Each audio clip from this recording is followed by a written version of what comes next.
The mic is hot. Let's break this down. $103,900. Look at me. Look at that number again. $103,900. That is not a bull market. That is not a rally. That is a coroner's report. What happened on December 5th wasn't a celebration, it was an autopsy. For years, decades, really, you have been told that the piece of green paper in your wallet was the bedrock of the world. You were told it was safe, stable, the envy of the world. And they told you that the digital stuff, the magic internet money, that was for criminals. That was a scam. That was rat poison squared. Well, guess what? The rat poison just ate the bank vault. If you turn on CNBC right now, they're smiling, they're clapping, they're talking about institutional adoption and ETFs and how innovative the market is. They are lying to you. They're smiling because they are terrified. They're using big words to hide the fact that the floor just fell out from under the global financial system.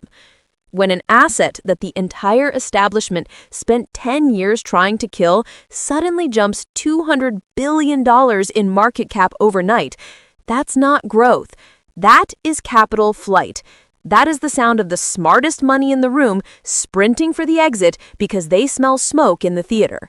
And here is the part that makes my blood boil, the part they aren't saying out loud. This wasn't an accident. This wasn't just market forces. This was the Trump put. This was the transition team floating the idea of a United States strategic Bitcoin reserve. Let that sink in. The same government that told you crypto was dangerous is now rumored to be panic buying it to backstop their own failing currency. They aren't banning it anymore. They are cornering the market. So where does that leave you? If you're sitting in Ohio or Florida or Manchester, you might be thinking, good for the crypto bros, but I don't own any, so whatever. Wrong. You are exactly who gets hurt here. Because if the United States government is admitting, even quietly, that they need a decentralized asset to backstop their own balance sheet, they are admitting the dollar is broken. They are admitting that the debt is unpayable. They are admitting that the only way out is to debase your savings until they are worthless while they hedge their power with the very asset they told you not to buy. They are building a life raft for themselves while telling you to keep swimming in the Titanic's pool. You feel that? That pit in your stomach? That is not FOMO. That is the realization that the rules of the game just changed without anyone sending you the memo. We aren't talking about investing today.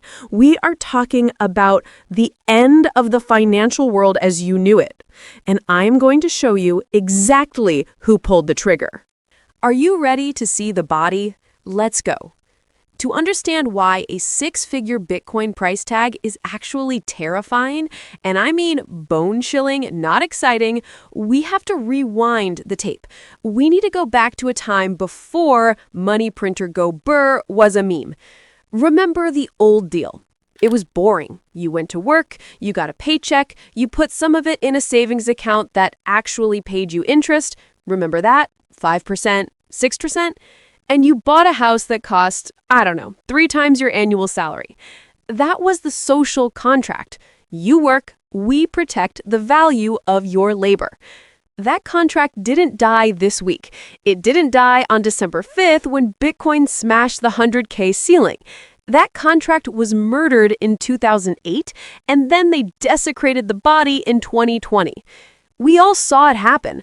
The world stopped, and instead of letting the forest fire burn out the dead wood, the Federal Reserve decided to flood the forest. They printed, and let's be precise here, nearly 40% of all US dollars in existence in a span of months.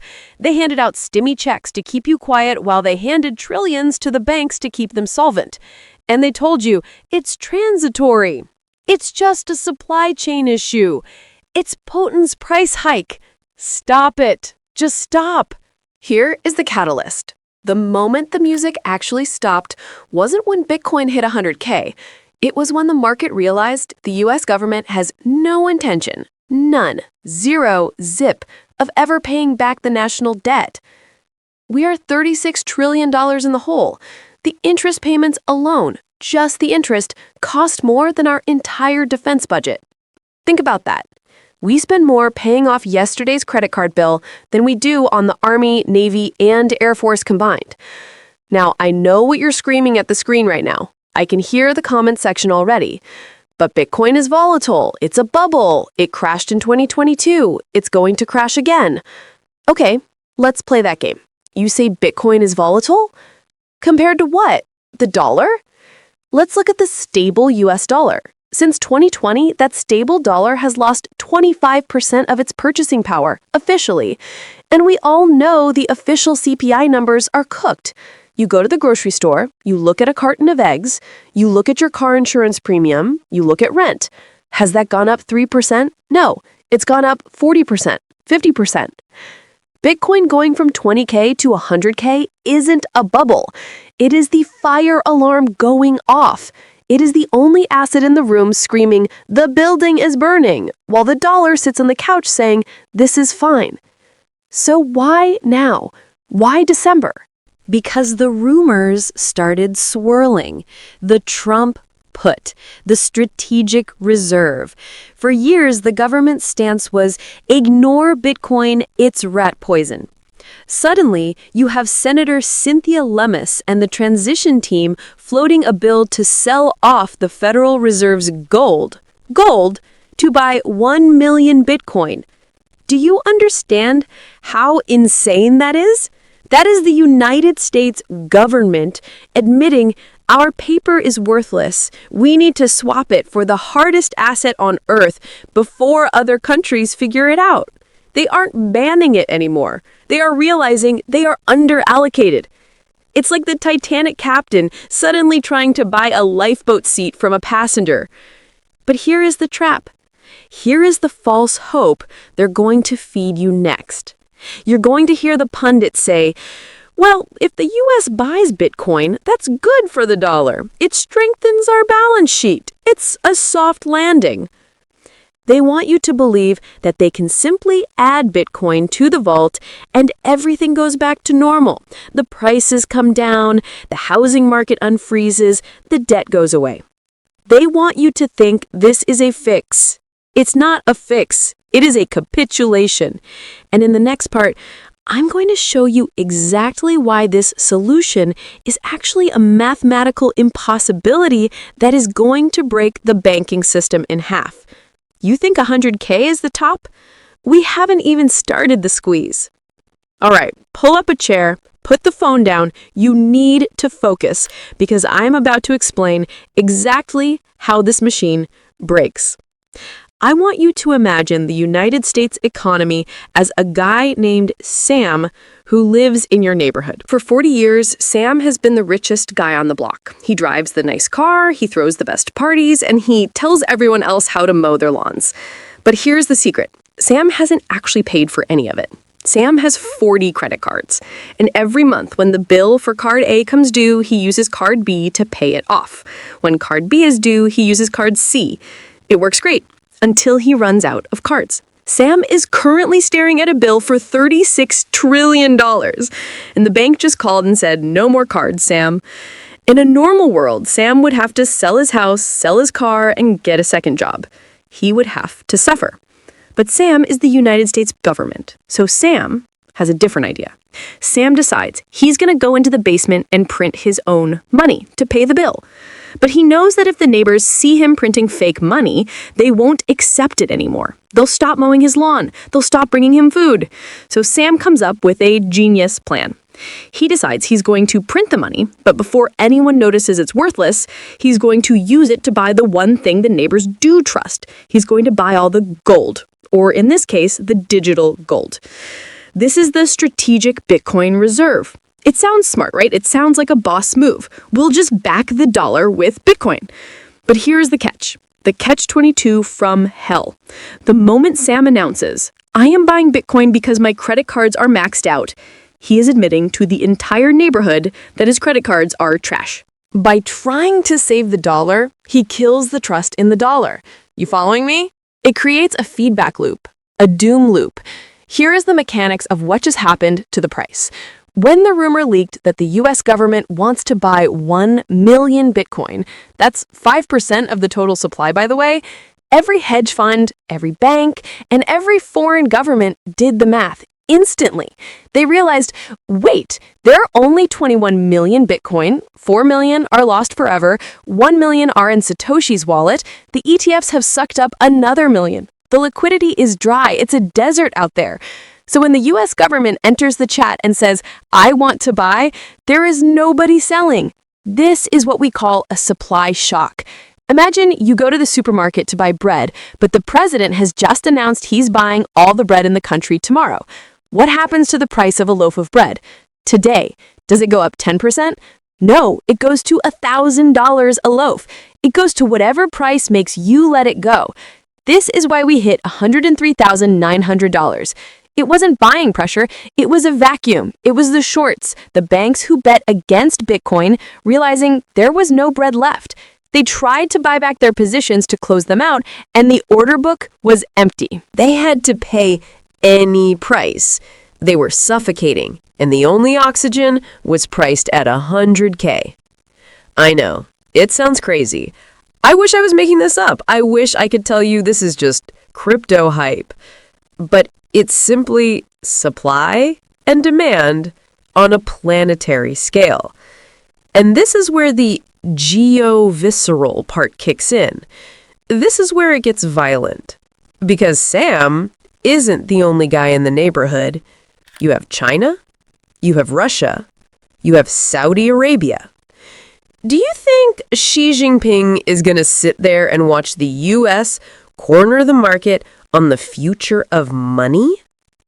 Do you think Putin is going to let the US print fake dollars to buy up the hardest asset, leaving Russia holding the bag? No. This triggers game theory, the prisoner's dilemma. If the US buys, China must buy. Not because they like Bitcoin, they hate it, they banned it, but because they cannot afford to have zero exposure to the asset that their biggest rival is hoarding. It is an arms race, but instead of nukes, it's hash rate. Instead of plutonium, it's Satoshis. And here's the domino effect that lands right on your front porch. When nations start fighting over Bitcoin, they stop buying US Treasury bonds. Why would China lend money to Sam by buying US debt if Sam is just going to use that money to buy the Bitcoin China wants? China stops buying debt. Japan stops buying debt. Who is left to buy the US debt? Only the Fed. So the Fed has to print more money to buy its own debt, which makes the inflation worse, which makes Bitcoin go higher, which makes the US print more to buy the Bitcoin. It is the snake eating its own tail. We have passed the point of no return. We passed it somewhere between 70K and 90K. The moment the reserve concept went from a 4chan post to a Senate bill, the genie left the bottle. The old financial system was based on faith and credit. The new system is based on verify and scarce. The banks are trapped in the middle. They are shorting a rocket ship because their risk models are from 1990. They're looking at charts that say mean reversion, while the reality says paradigm shift. They are going to bleed. And unfortunately, because they hold your mortgage and your 401k, when they bleed, you get stained. But here is the scariest part. We are only talking about the US right now. What happens when a country that is actually dying, like Argentina or Turkey, decides to press the button? What happens when a sovereign nation defaults on its debt and offers to pay in Bitcoin? The 100K barrier wasn't a ceiling, it was the floor. And in the next part, I'm going to tell you exactly what this world looks like in 5 years and what you, yes you, sitting there with your checking account, need to do before the banks close the doors on the way out. Deep breath. It gets heavier from here. The mic is hot. Final step. The fallout and the future. So where do we go from here? We are standing at the edge of the cliff. Behind us is the world of 2% inflation, 30-year mortgages, and safe savings accounts. Ahead of us is, well, the fog. I'm going to walk you through two scenarios. The best case that the politicians will promise you on the evening news, and the ugly truth that history guarantees is coming. The best case? We call it the soft landing 2.0. In this fairy tale, the U.S. government buys the Bitcoin, the price stabilizes at, say, $250,000, and they use the profits to pay down the national debt. The dollar gets stronger because it's backed by something real again. Your grocery bill goes down, the banks forgive you, the sun shines, and we all hold hands. If you believe that, I have a bridge in Brooklyn to sell you, and I'll take payment in Dogecoin. Here is the ugly truth, the scenario that keeps me up at night. The government does buy the Bitcoin, but they are too late. The debt is too big. The hole is too deep. What we are looking at is a melt up. You know what a meltdown is. That's when the stock market crashes. A melt up is scarier. That is when the stock market and Bitcoin and gold and real estate goes vertical. Not because companies are making more money, but because the money you are using to buy them is evaporating. We are heading toward a bifurcated reality, a split-screen world. Imagine it's 2030, 5 years from now. On the left side of the screen, you have the Fiat World. In this world, a cup of coffee costs $18. A decent starter home is $1.2 million. Your salary has technically gone up. Maybe you make $150,000 a year now. But you feel poorer than you did when you made $50K. You're running on a treadmill that is set to sprint, but you are barely moving. You own nothing, you subscribe to everything, and you are terrified of checking your bank balance. On the right side of the screen, you have the hard asset world. The people who bought Bitcoin, even a fraction of one back in 2025, they're not checking the price anymore. They don't care what Bitcoin is worth in dollars. They measure their wealth in freedom.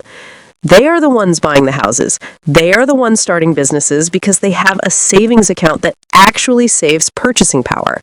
They have opted out of the rat race. This is the divide. The haves and the have-nots is about to become the coiners and the no-coiners, and I hate that term, I really do. It sounds so tribal. But it's the economic reality we're barreling toward. It's digital feudalism. And if you don't own the land, the digital land, you are the serf. So drop the analyst persona. Let's just talk, friend to friend. What do you actually do? I see the panic in the emails you guys send me. Is it too late? Should I sell my house? What if they ban it? First, breathe. Panic is how they control you. Panic is how you make mistakes. Second, get off zero. You do not need to be a Bitcoin maximalist. You don't need to put your life savings into it. But having zero exposure to the best performing asset in human history while your government is actively debasing your currency is financial negligence. Even if it's $50, even if it's $100, get off zero. Think of it as insurance. You buy fire insurance not because you want your house to burn down, but because if it does, you don't want to be homeless. Bitcoin is insurance against the dollar burning down. And look around. There's smoke everywhere. Third, stop looking at the price. This is the hardest part. You see it hit $103,900, and you think it's expensive. Expensive compared to what? If you measure it in dollars, sure, but try measuring it in hours of your life. How many hours did you have to work in 2015 to buy one Bitcoin? Thousands. How many hours will you have to work in 2030? Maybe a lifetime. When you buy it, you aren't investing to make a quick buck. You are locking in your labor. You are saying, I worked hard for this money, and I refuse to let the government steal 5% of it every year through inflation. Fourth, self-custody. If you leave your coins on an exchange, on Coinbase, on Binance, wherever, you don't own Bitcoin. You own an IOU. And if we learned anything from FTX, from Celsius, from the banks themselves, IOUs are worthless when the panic hits. Learn how to use a hardware wallet. It's scary at first. It feels like being your own bank, but that's the point. Be your own bank, because the other banks are insolvent. And finally, the most important thing. Invest in you. The world is getting volatile. Currencies are failing. Governments are shaking. The only thing they can't devalue, the only thing they can't confiscate, is your skill set. Your ability to solve problems, your ability to build things, your ability to connect with people. If the grid goes down, if the internet breaks, if the dollar goes to zero, your character is the only currency that matters. Don't let the charts consume you. Don't stare at the screen all day. Buy your insurance, lock it away, and then go live your life. Go hug your kids. Go walk the dog. Go build something real. Because that's what this is all about. It's not about getting rich. It's about not getting poor. It's about opting out of a system that is designed to bleed you dry so you can focus on the things that actually have value. You aren't crazy for looking at this and feeling anxious. You aren't crazy for thinking the system is rigged. You're right, it is rigged. But for the first time in history, you have a way to rig it in your favor. The 100K barrier is broken. The psychological ceiling is gone. The sky is open. Don't let them scare you out of your seat. Stay sharp, stay safe, and I'll see you on the other side.